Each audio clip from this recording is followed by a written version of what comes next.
Bonjour, Andréane Sabourin-Laflamme. Je suis aussi professeure de philosophie au Cégep André-Laurando et je suis doctorante aussi en droit à l'Université de Sherbrooke.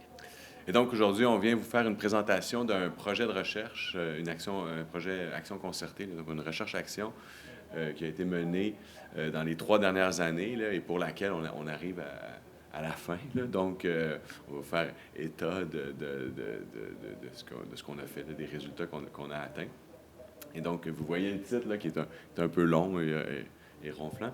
En fait, c'est pour préciser d'abord, là, c'est pas l'utilisation du numérique en enseignement, mais c'est bien la formation et l'enseignement à la citoyenneté numérique en enseignement supérieur, mais plus précisément, là, on doit préciser, là, dans le contexte collégial. Là, donc. Et en fait, le point de départ de notre projet de recherche, c'est que, ben, à moins qu'on fasse erreur, là, il existe très peu voire pas du tout, de formation aux enjeux liés à l'utilisation massive, croissante et continue du numérique dans une formation collégiale, si ce n'est des initiatives personnelles de certains professeurs, comme nous, par exemple, qui en profitons de nos cours de philo pour en parler. Mais dans le programme comme tel, il existe pas grand-chose. Il y a le nouveau programme en sciences humaines là, qui a été un peu adapté. Mais bref, il y a plusieurs... On part de l'idée qu'il y a un bon nombre d'étudiants qui pourraient passer à travers toute une formation collégiale sans jamais entendre parler des enjeux liés à l'utilisation du numérique, ce qui nous apparaît particulier, pour ne pas dire aberrant. Et donc, on s'est posé la question, d'abord, quel est... l'objectif général, c'était de quelle façon est-ce qu'on peut traiter de ces questions-là avec les étudiants du collégial. Et les objectifs spécifiques, bien, vous allez voir, on voulait d'abord avoir une idée plus précise de l'utilisation du numérique par les cégepiennes et les cégepiens, pour ensuite identifier les enjeux les plus importants qu'on devait aborder avec elles et eux, et finalement proposer des solutions là, de recherche-action, donc d'aller sur le terrain et réaliser des activités en lien avec ces deux objectifs spécifiques pour tester et voir ce qu'il en était. Et donc, là, je vais aller rapidement. Bon, il y a moi et Andréane. Pour le dire simplement, c'était un projet qui était mené dans 4 cégeps, le cégep André-Laurando, le cégep du Vieux-Montréal, le cégep Montmorency à Laval et le cégep de Lanaudière à Terrebonne, en collaboration avec l'UQAM. Je reviendrai sur la collaboration avec l'UQAM. Donc, vous voyez d'un côté les personnes qui étaient des répondants dans les différents milieux et de l'autre côté, bien, les personnes qui ont participé là, de différentes façons à titre de personnes qui ont été engagées pour développer des activités ou pour faire la recherche. Là, j'y reviendrai. Donc, je tenais à les nommer. Et donc, la logique étant que, bon, vous connaissez toutes et tous, probablement mieux que moi d'ailleurs, le cadre de référence de la compétence numérique et les habiletés. Le citoyen éthique, là, vous voyez, là, je vous le rappelle, il est au centre de ça, donc c'est fort important. Et donc, c'est dans cette logique-là que nos travaux s'inscrivaient. Ben, ça passe aussi par une formation à la citoyenneté éthique numérique au collégial. Comment le faire? Et donc, dans la première partie de notre recherche, ce qu'on a cherché à faire, c'est de voir l'utilisation réelle. Bon, du numérique, c'est trop large, là, c'est très difficile de savoir là, pour les étudiants et les étudiantes. L'option qui se présentait à nous, comme les études le montrent, là, la majorité des utilisations du numérique se font sur les téléphones intelligents, via les téléphones. Bien, on avait, via l'UQAM, là, la possibilité d'utiliser une application qui avait été développée dans un autre projet de recherche, là, qui nous permettait de tracer, en fait, là, de faire le suivi de l'utilisation du numérique.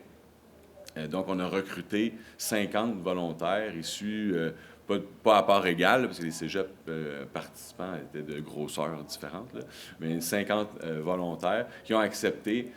Pour des raisons techniques, ça a été d'une période de 30 à 60 jours, là, parce que ça a été extrêmement complexe, là, puis ça, qu'on sache tout ce qu'ils faisaient avec leur téléphone. Évidemment, là, les comités d'éthique, hein, on ne connaissait pas le détail de ce qu'ils faisaient, on ne connaissait pas qu'est-ce qu'ils écrivaient, etc. Mais on pouvait, vous voyez là, le genre d'informations qu'on pouvait avoir, quelles applications étaient utilisées, pendant combien de temps, à quel moment, combien d'interactions. Là, on entend par interaction à chaque fois qu'on fait quelque chose avec le téléphone, un bouton ou on appuie sur l'écran ou peu importe, le nombre de notifications, vous voyez là, toute une série d'informations sur l'utilisation des téléphones. Et il en est sorti 75 pages de résultats. Là. En fait, on a comptabilisé là, 15 millions d'entrées, là, donc 15 millions d'interactions. Évidemment, c'est à l'UQAM et au laboratoire, Jonathan et Laurie, qui sont les experts, qui ont fait une analyse de type Big Data, là, puis ont pu, partant de toutes ces données qui ont été collectées, identifier des éléments qui étaient notables. Une chose qui était notable, là, puis on nous a demandé d'insister sur ça, c'est que, en fait, on a pu observer chez les hommes et les femmes là, les utilisations, et il n'y a aucune différence qui a été notable, qui a été constatée sur aucun des résultats que je vais vous transmettre, et puis aucun des autres non plus. Donc, il n'y a pas eu d'éléments là, qui ont ressorti. Bon, je vais y aller assez rapidement, là, mais au niveau de l'heure d'usage, vous voyez, là, en fin de soirée, là, ça a été pas mal, c'est pas mal là que c'est le plus utilisé. Des 15 millions d'interactions totales qui ont été comptabilisées, il y en a 2 qui étaient sur TikTok. Donc, c'est de loin l'application qui a été le plus utilisée. Là, vous voyez les pourcentages, 15 des minutes étudiées, 10 des interactions et plus. Les interactions internes. Bref, ça, c'est sans compter que 22 des minutes utilisées, c'était sur Instagram. Donc, il y avait moins d'interactions, mais plus de temps. Là, on passait de TikTok à Instagram. Quand on comptabilisait, finalement, tous les réseaux sociaux, c'était, sans surprise, une très large part des utilisations. Donc, peut-être pour aller plus vite, là, parce que, bon, le nombre d'interactions par ouverture, on voit qu'une application comme la presse, par exemple, une fois qu'on l'ouvre, on fait bien des choses, puis après ça, on la referme. Alors que TikTok, bien, on fait beaucoup de choses là, pour chaque utilisation. On ouvre beaucoup plus souvent l'application dans une journée que la presse, qu'on ouvre une fois ou peut-être 2. Donc, c'est le genre d'informations qu'on a été capable de tirer. J'en profite pour dire, parce que, bon, il y a certaines choses là-dedans on s'y attend, mais ça a été l'occasion justement d'avoir une observation empirique réelle et non pas auto-rapportée, c'est extrêmement difficile d'auto-rapporter son utilisation du numérique. Les appareils permettent d'avoir certaines de ces informations-là, mais on peut aller beaucoup plus dans le détail. Donc, vous voyez là les réseaux sociaux en rouge, le visionnement streaming, donc c'est une bonne partie les navigateurs, donc c'est pas mal les utilisations. Et si vous ne le saviez pas, je vous annonce que les téléphones ne servent plus à téléphoner, les téléphones ne servent même plus à texter, qui semble être une technologie du passé. Sur les 15 millions d'interactions, 50 personnes pendant 30 à 60 jours, il y a eu, vous voyez, très peu d'appels, très peu de textos. Ça nous a étonné, pas les appels, mais les textos. C'est qu'en fait, c'est les messageries, là, c'est les messageries des plateformes qui ont pris le dessus. Je rajouterais juste, en fait, peut-être, puis je reprendrai la balle pour les activités, mais c'est important aussi de noter que, en fait, l'étude a été réalisée pendant la pandémie. Donc, ça a effectivement causé toutes sortes de difficultés de recrutement.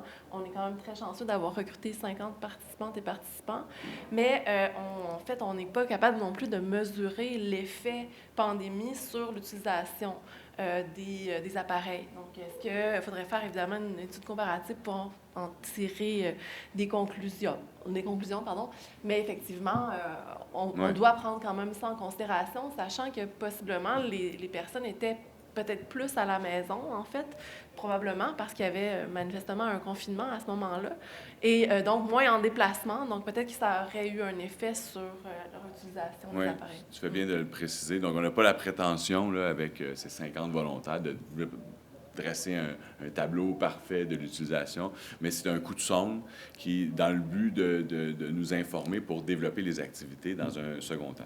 Donc, beaucoup de jeux vidéo. Bref, partant de ces observations et d'autres qu'on a faites, là, sur lesquelles je ne m'étendrai pas parce qu'on veut passer à la deuxième étape, bien, on a conceptualisé à l'aide des collaborateurs toutes sortes d'activités compte tenu des observations qui avaient été faites et des sujets qui semblaient être les plus pressants et les plus importants de discuter avec les étudiantes et les étudiants. Et nous avons donc élaboré un programme, une semaine de la citoyenneté numérique qui a eu lieu. Il y a eu une semaine de la citoyenneté numérique au Cégep Montmorency. Ensuite, il y a eu une semaine de la citoyenneté numérique au Cégep André-Laurendeau. Et ensuite, on a fait des journées de la citoyenneté numérique au Vieux-Montréal et à la fin mars à la Naudière, là, à Terrebonne. Puis juste pour rajouter peut-être un élément important, c'est que l'objectif de ces activités-là, c'était d'autonomiser les étudiantes et les étudiants par rapport à leur relation aux technologies. Et donc, on s'est basé sur les résultats qu'on a obtenus, mais évidemment, on est aussi élargi, là, comme vous allez pouvoir le constater, à des thématiques qui sont beaucoup plus larges. Donc, d'abord, il y a une activité qu'on a pu faire, puis oui. on peut passer. Donc, une activité qu'on a faite, puis on va vous expliquer un peu, là, on va vous montrer un peu le type d'activité qu'on a pu faire dans les différents collèges. Une des premières activités qu'on a faites avec les étudiants, c'est qu'on leur a présenté, en fait, les résultats qu'on vient de vous présenter. Et donc, on l'a fait de deux manières. On a essayé plusieurs choses dans différents contextes. On l'a fait sous forme de conférence, mais on l'a aussi fait sous forme de kiosque, où le midi, les étudiants pouvaient se présenter au kiosque, puis on leur présentait justement ces profils d'utilisateurs qu'on a ressortis du rapport, et on leur demandait en fait en fonction des résultats qu'on avait obtenus, puis on leur posait des questions là, un à un. En fait, on leur demandait à quel profil est-ce qu'ils correspondaient le plus. Donc, c'était vraiment une discussion informelle, très spontanée. Et dans le fond, on a établi 4 profils. Donc, le premier profil, c'est celui-là, puis je ne passerai pas trop de temps là-dessus. Mais ce qu'on voit ici, c'est assez clairement que c'est un profil d'une personne qui a une très faible utilisation de son téléphone. On parle ici de quelques minutes sur YouTube, sur Facebook, donc 32 minutes d'utilisation par jour total. Mais rapidement, ce qu'on voit avec les autres profils, c'est que ça augmente quand même de manière significative. Ici, ce profil-là en particulier est intéressant puisque, donc on tombe ici à 17 800 quelques interactions par jour, mais ce qui est intéressant ici, c'est que, bon, la personne ne reçoit que 5 notifications, sauf qu'elle répond, ou en fait, elle consulte ces notifications-là en seulement 3,2 secondes. Et donc, pour un total effectivement en moyenne, pour un total de 3h40 minutes par jour.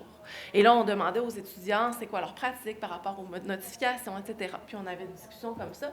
Donc, profil 3, ici, bien là, vous voyez que la marche est encore plus haute. On passe ici à 4h47 d'utilisation par jour, 3 heures sur les réseaux sociaux. Ça correspond d'ailleurs à la norme à peu près actuellement.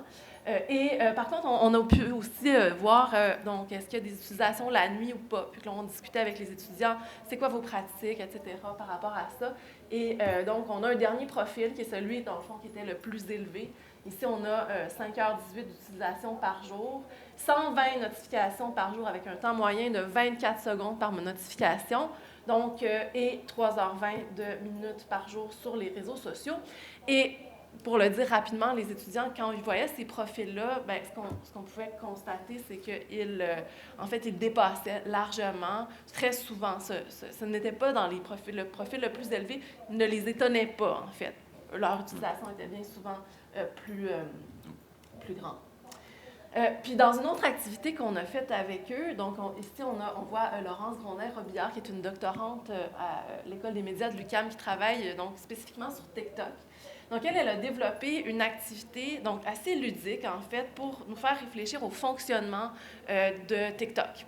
Et donc, ce qu'on faisait, en fait, c'est qu'on demandait aux étudiants de visionner le fil For You sur TikTok. Donc, en fait, c'est des vidéos personnalisées, ultimement. Mais en fait, ce qu'il devait faire, c'est un genre de Guess Who, mais un peu remanié.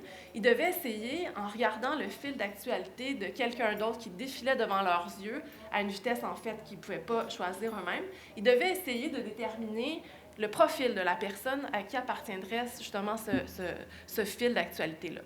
Et donc, au fil du temps, donc, vous voyez, il y a des cartes à jouer qui ont été donc, produites pour cette activité-là. Donc, on parle du genre, de l'origine ethnique, du lieu de résidence, etc. Donc, c'était très ludique et donc, ça nous a permis de pouvoir expliquer le fonctionnement de TikTok avec les étudiants. Au Cégep André-Laurendeau, on a pu avoir une conférence de Nelly Brière qui est venue nous parler, donc ça a été très bien. On a projeté un film. C'est des activités plus standards, si on veut, mais évidemment, on le fait. On a eu une présentation aussi de Marcello Vitali Rossetti qui est venu nous parler au Cégep André-Laurendeau. La salle était pleine. Bon, bref. Pour ce qui est des activités plus différentes, si on veut, on sait qu'on est capable de faire des conférences et des débats. On a un doctorant, Jacob Boivin, qui travaille sur l'impact environnemental du numérique et qui a développé, lui aussi, une activité sous forme de kiosque et un peu sur le même mode là, que l'activité dont parlait Andréane. Ça lui a permis de discuter des différents impacts environnementaux de la production des téléphones intelligents, l'utilisation du numérique.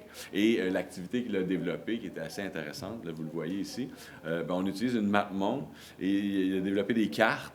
Puis là, on demande aux étudiants qui passent là, de placer les différents matériaux qui sont nécessaires pour créer un téléphone sur la map monde pour montrer la diversité des lieux géographiques, les routes qui doivent être empruntées et les enjeux environnementaux qui sont liés. C'est une des activités qu'il a développées. Je vais aller rapidement parce que là, le temps file. On a eu aussi Roland-Yves Carignan, qui est un journaliste de formation, qui est maintenant à l'École des médias de l'UQAM, et qui a fait une activité sur comment repérer les fausses nouvelles. Et donc là, il nous exposait à des vraies nouvelles et des fausses nouvelles. Puis les étudiants devaient utiliser différentes stratégies pour identifier les fausses nouvelles.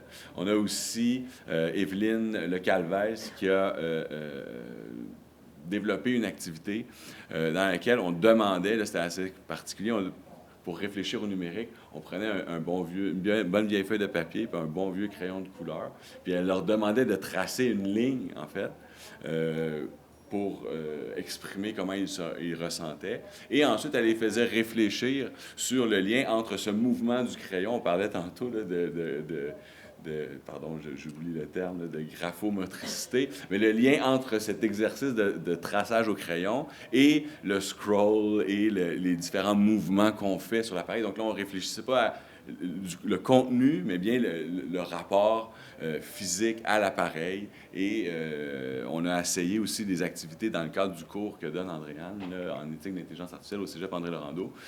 On a pu le faire à ce moment-là de façon un peu plus étendue. On a eu des témoignages d'ailleurs. Là, il y a pardon, je me rappelle une participante qui disait que ce mouvement-là la rassurait et la calmait, là, le fameux mouvement du scroll down. Là. Donc, en tout cas, bref, on a pu réfléchir avec eux à ce type, le pull to refresh, le scroll et tout le reste. Donc, elle s'est installée au Cégep du Vieux-Montréal, elle a pu s'installer. Là. Elle faisait pratiquement c'était pas de la consultation, bien entendu, mais les gens se sont ouverts, il y a eu toutes sortes de témoignages, ils étaient assis là, au bout de la table. Donc, vous voyez un peu le principe, on avait le matériel nécessaire. On a eu Jonathan qui a fait des activités sur les jeux vidéo. Donc là, il a proposé à différents participants de se connecter et jouer à un jeu vidéo pour qu'on puisse voir leur attention et les endroits où ils posaient leur regard sur l'écran. On a Axel Séguin, qui est un spécialiste en sécurité numérique, qui a développé une activité. On leur demandait de générer des mots de passe semblables aux leurs et on pouvait déterminer en une fraction de seconde combien de temps un hacker prendrait pour trouver leur mot de passe. Donc là, ça variait de 1000 ans ou 1 million d'années à un microseconde. Là, et tout le reste, on a pu discuter avec elle et eux de la pertinence d'avoir des mots de passe et les stratégies pour avoir des bons mots de passe. Donc, vous voyez, l'activité dont parlait Andréane tantôt, là, c'est Laurence sur TikTok. Et on a pu aussi avoir 2 collaborateurs, Victor Drouin-Trempe et Jean-Philippe Côté, qui ont développé une installation numérique empreinte sonore. Donc, ça permet de parler et ça fait une empreinte sonore qui est liée à ce qu'on a dit. Et ensuite, on peut se déplacer dans la salle puis faire repasser l'empreinte sonore en fonction de nos déplacements. On a eu la chance que ça soit présenté dans le cadre de nos semaines de la citoyenneté numérique, parce que présentement, ils ont présenté à Venise dernièrement, puis ils présentent en Corée, puis à Paris. Donc, on est très chanceux d'avoir eu leur collaboration. Et donc, voilà. Et la formule qui s'est... Oui, on termine. La formule qui s'est imposée, finalement, c'est surtout celle des fameux kiosques. Là. On a vu, là, il y a eu des attroupements, des gens qui se sont arrêtés, et parfois même des gens là, qu'on accrochait, qu'on disait on pouvait avoir 2-3 minutes, des gens qui sont restés 20-25 minutes, avec lesquels on a pu avoir des longues discussions, puis parler, puis on a pu, je vais passer là, sur ça. Mais bref, ça a été une des conclusions là, de notre travail pour l'instant.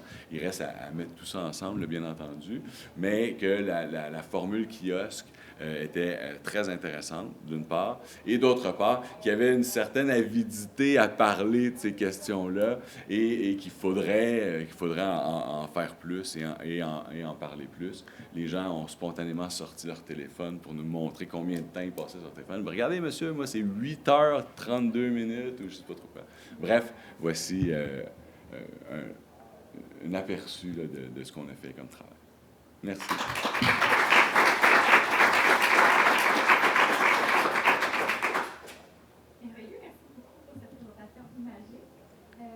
Maintenant, avez-vous des questions pour nos deux?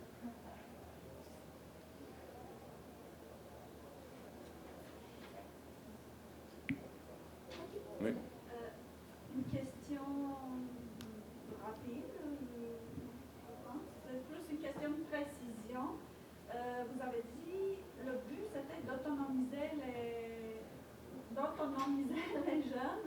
Oui. Mais et encore, je veux dire, qu'est-ce que vous mettez derrière cet objectif-là d'autonomisation? Moi, je l'ai vu un peu comme peut-être responsabilisation, ou je ne sais pas, mais c'est... Oui, bien, en fait, c'est une bonne question. Merci pour la question. En fait, il nous apparaît qu'il y a plusieurs conditions à remplir là, pour arriver à cette autonomisation qui est une certaine forme de responsabilisation. C'est-à-dire qu'il faut d'abord comprendre le fonctionnement des différentes applications ou des différentes technologies, dépendant de ce dont on parle. Puis ensuite, bien évidemment, il faut donner des moyens, des pistes de solution, des stratégies de solution. Il apparaît que pour ce deuxième volet-là, évidemment, c'est un travail plus de longue haleine. Là, donc, la formule kiosque est particulièrement intéressante pour la première portion là, du travail. Pour ce qui est de la deuxième portion, là, je vais me faire... Je vais me lancer, là, mais il m'apparaît que ça milite en faveur d'une plus grande littératie numérique et de l'importance que ce genre d'activité-là ou ce genre d'initiative-là peut amorcer une réflexion, peut amorcer un certain travail, mais qui devra nécessairement être complété par quelque chose de plus substantiel. Là. Donc, c'est une des limites là, de ce type d'activité-là. Et l'idée d'organiser une journée ou une conférence, ou peu importe, ne remplacera pas ça visiblement, là, parce que, vous le savez, comme vous, ils sont déjà débordés, il y a déjà beaucoup de choses. Donc, il faut trouver une façon de consolider tout ça de façon plus systématique. Ça ne pourra pas remplacer ce J'ajouterais peut-être un élément, c'est que ce qui est ressorti en fait de nos interactions avec les étudiants, c'est beaucoup le fait que l'approche qui n'était pas, moralisatrice ou paternaliste. C'était vraiment l'approche qui était à privilégier, en fait. On sentait que les étudiants étaient un peu fatigués de se faire dire qu'ils regardaient trop des écrans. Donc, on a essayé, ou par exemple, qu'il y avait justement qu'on mettrait la responsabilité sur leurs épaules. Donc, ce qu'on a voulu faire, c'est leur montrer aussi l'envers du décor, c'est-à-dire le fonctionnement de TikTok, par exemple. Comment fonctionnent les algorithmes de recommandation.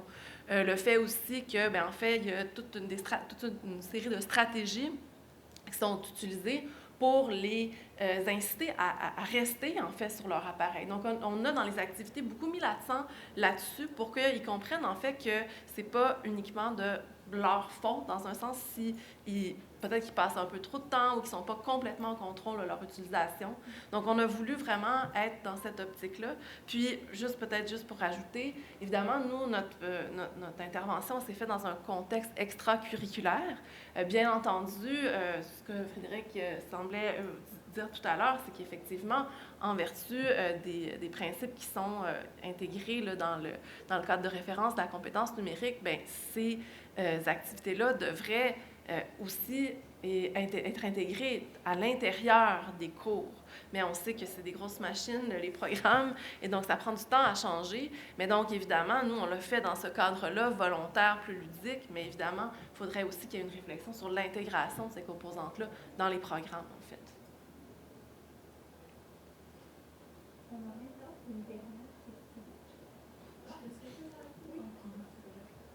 Oui. En fait, je veux juste savoir quand vous avez fait des différentes activités, notamment celles où les étudiants dessinent tout ça, est-ce que vous avez pu observer des témoignages affectifs? Est-ce que c'est la dimension affective est ressortie de ces activités-là? Oui, c'était vraiment un peu troublant, en fait, je dois dire, là, qu'est-ce qui est ressorti. C'est sûr que quand nous, on a l'habitude en philosophie de faire des activités qui sont plus basées sur la rationalité. Puis là, les placer dans ce contexte-là, c'est un peu déstabilisant, mais il y a des choses, je me souviendrai vraiment de ce témoignage de quelqu'un qui a dit, un jeune garçon qui, bon, n'avait pas l'air particulièrement enthousiaste dans la journée, mais qui a vraiment, il s'est impliqué beaucoup dans l'activité. Et puis à la fin, il disait, mais tu sais, j'ai l'impression que quand je scroll sur mon téléphone, je cherche quelque chose, mais je ne sais pas ce que je cherche. Il y a des espèces de témoignages comme ça qui vraiment nous ont comme touchés, même, je dirais. Là. Mais effectivement, c'est vraiment intéressant. Par contre, ça prend quand même une expertise particulière. Donc, la personne qui a monté l'activité puis qui nous a accompagnés là-dedans, c'est quelqu'un qui a une expertise en art-thérapie. Donc, on sentait toute cette expertise-là derrière aussi cette démarche-là que nous, on n'a pas nécessairement en tant que professeur de philosophie. Donc, c'est pour ça que c'était vraiment intéressant, en fait, d'avoir une équipe multidisciplinaire, parce que Frédéric l'a dit tout à l'heure, mais on avait des gens en sciences sociales, en philosophie, en communication, en informatique. Donc, effectivement, donc c'était vraiment un atout, je pense, dans ce projet-là, d'avoir des gens de plusieurs univers différents. Merci.